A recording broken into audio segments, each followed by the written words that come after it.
man. I do what I do. But he had no problem with Miami Beach, nigga, and seeing them fine ass Dominicans. I look over at my sisters, they got them big bellies. They get into the goddamn water, they walk around with their weave and they... No problem co-signing when, you know, people, Charleston White is disrespecting and just generalizing black people. But the problem came when he did the same thing and said these statements about Mr. Charlie Kirk. You in their hand, because their heart can't get wet. Shame. Shame. Shame, nigga. Why? I don't love nothing about black culture. Yeah. I'm 46 years old, my nigga. I can't think of like people be proud of it. No, I want you to understand that, you know, lumping black people, all black people together is no different than basically labeling all white people racist, okay? Or all white people white nationalists. They don't like to be lumped together. We don't like to be lumped together. Don't put me in the same category as you would put someone who is, you know, out there doing all these things. And these folks who are listening to me, we don't like that, just like you all don't like it. But it's okay for him to do that to on these white nationalists. You're actually doing the work for them because they use these talking points and they turn them right around and they throw them back, and it makes all of our lives hard. All right, I want you all to keep that in mind. 6 years. We ain't done one goddamn thing that we can be proud of and say I'm black and I'm proud. In all seriousness, for the black people that are awake and see what's going on, I kind of feel bad for you guys. Yeah, that sucks. Listen to the slight, right? We got 90% of blacks making 10% of blacks look bad. Nothing. 90% of blacks making 10% of blacks looking bad. I want you all to hear. That's the sort of white nationalist rhetoric that's out there, okay? So at that point is, you know, their opinion is, I guess it's no need to save the blacks because there's so many of them that are bad, okay? But this is where we are. It's real. This is what we're listening to. And unfortunately, it gets worse. We got some more. I'm going to go ahead and get back to the regularly scheduled broadcast, but I want to make sure you all have a big picture. Again, you know, it's you know, it's a problem. Let's keep listening.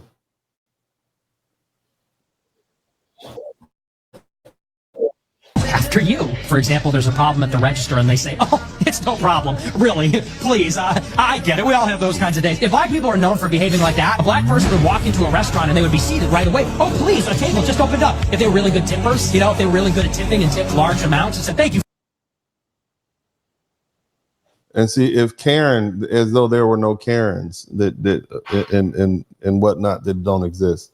So black for the incredible service you deserve it. Waiters would love to serve them. They'd say, oh, a black table? My favorite. They'd be fist fighting in the back of the restaurant. No, I want the black table. I want the table of black women. It's a Saturday night, an hour before we close, and 7 black women just came in. I want that table. No, I want it. That tip is mine. Those considerate people, that's my table. You know, look, if that was the situation, we'd love their company. And the same is true with Jewish people. Here's another one. Let's the hits just keep on coming.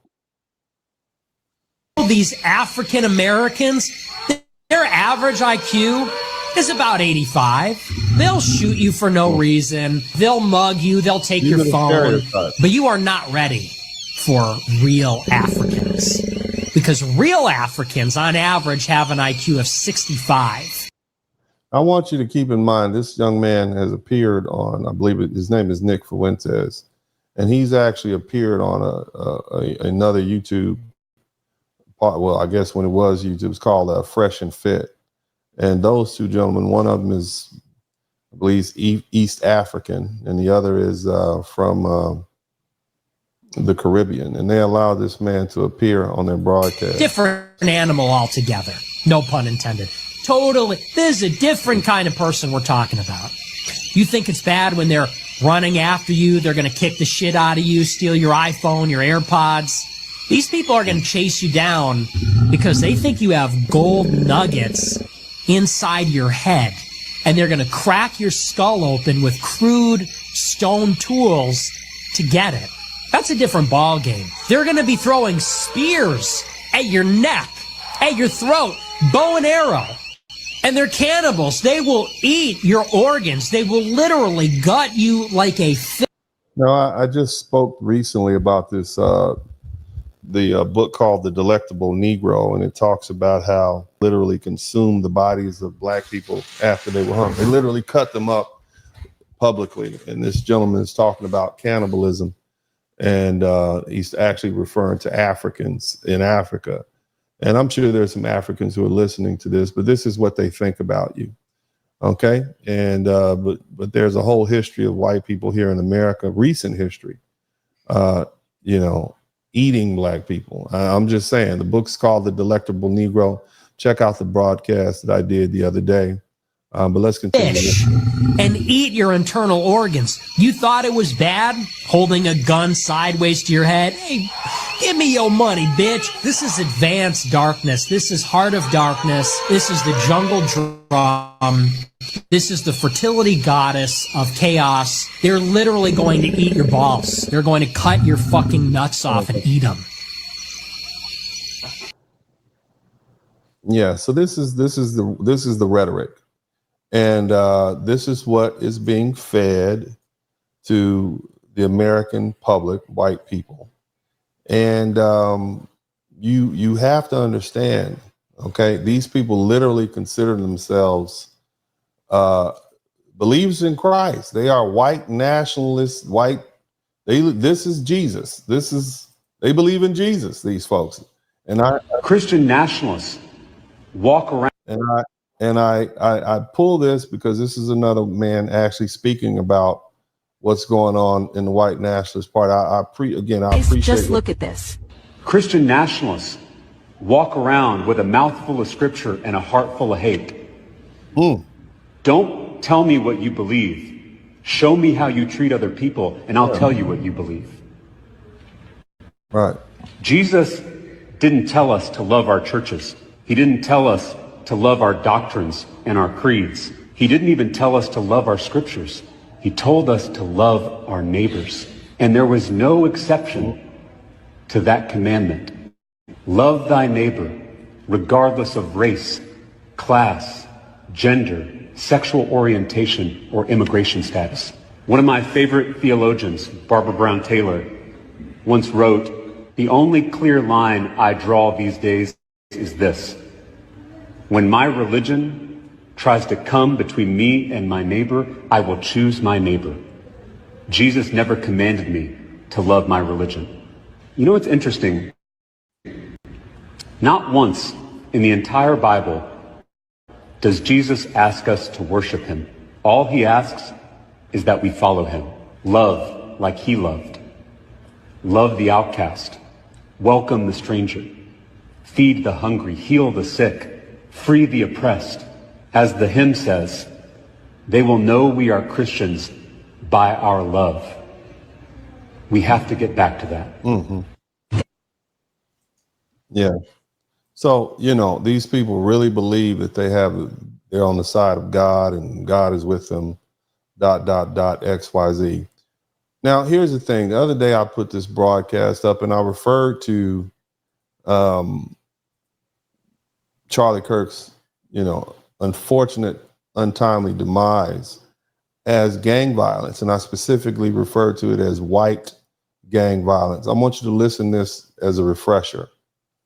Of gang violence. How ironic, because his last words were gang violence. It's coming out that this guy may have been a member of the group called the Groypers. They're also called the Groyper Army. They're alt-right. They're white nationalists. They're Christian nationalists. So they're saying that the shooter, Tyler Robinson, was a member of a group called the Groypers. Listen. They took part in January 6th. They're nativist, fascist, and anti-Semitic. The crazy thing is they don't like Charlie Kirk. In 2019, Charlie Kirk started kicking off his Turning Point USA college tour, and he fired someone, and the Groypers didn't like that. They started showing up at his events wanting to prove that he was a fake conservative. They started asking him leading questions like, Can you prove that our white European ideals will be maintained if the country is no longer made up of white European descent?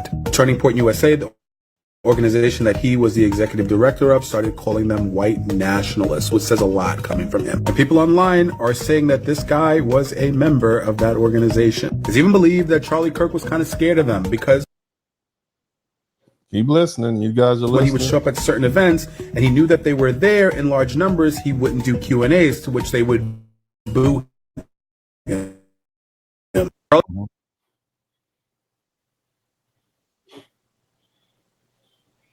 Okay. What's up, what's up, what's up? Welcome to the broadcast. This is Uncle D. People wash their ass in the tub, Kamala Harris. You would tune in to Uncle D. D's black man talk. Pull up, homie, take a seat. Don't be a shadow watcher every day. You learn something and you earn something. And let them know and drop some money in the plate. It's getting cold, ladies, talking ratchet. There's a king here, grab your coat, zip your jacket. Keep quiet for a second, close your jaw. Attorney Spurling, this ain't pearly, know the law.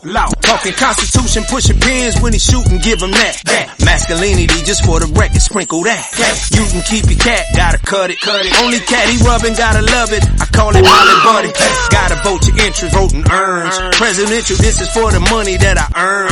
When you gon' learn, my people, that evil mixed with evil. No matter what you're doing, baby, this ain't equal. Sometimes when you're special, you get hated. The test is for the best, you're damn right, my people made it. Uncle D, Blizzard King, you been served, gotta notice. Now black men out here know we winning, gotta hold it now. Uncle D, you been served, get your notice. Now black men out here know we winning, gotta hold it now. Uncle D, you been served, get your notice. Now black men out here know we winning, gotta hold it now. Uncle D, you been served, get your notice. Now black men out here know we winning, gotta hold it now. Hey man, I'll do what I do. Somebody need to whip your ass. Get up and whip him, Sweets. Hey, don't be putting the money in my hand all rough. Take your ass out here. You buy you a Floby and cut your own damn hair from now.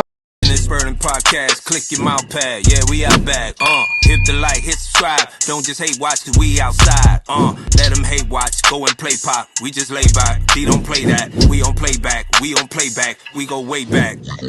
Black men, yeah, we earn something. Tune in, gotta learn something. Uncle D podcast, bump it. Likes up, hit the sub button. Black men, yeah, we earn something. Tune in, gotta learn something. Uncle D podcast, bump it. Likes up, hit the sub button. This is DennisSpurling podcast. Don't just hate watch, hit subscribe and let them know we outside. Don't hold hate, donate. Super chat, cash app. Put something in the collection plate. Church.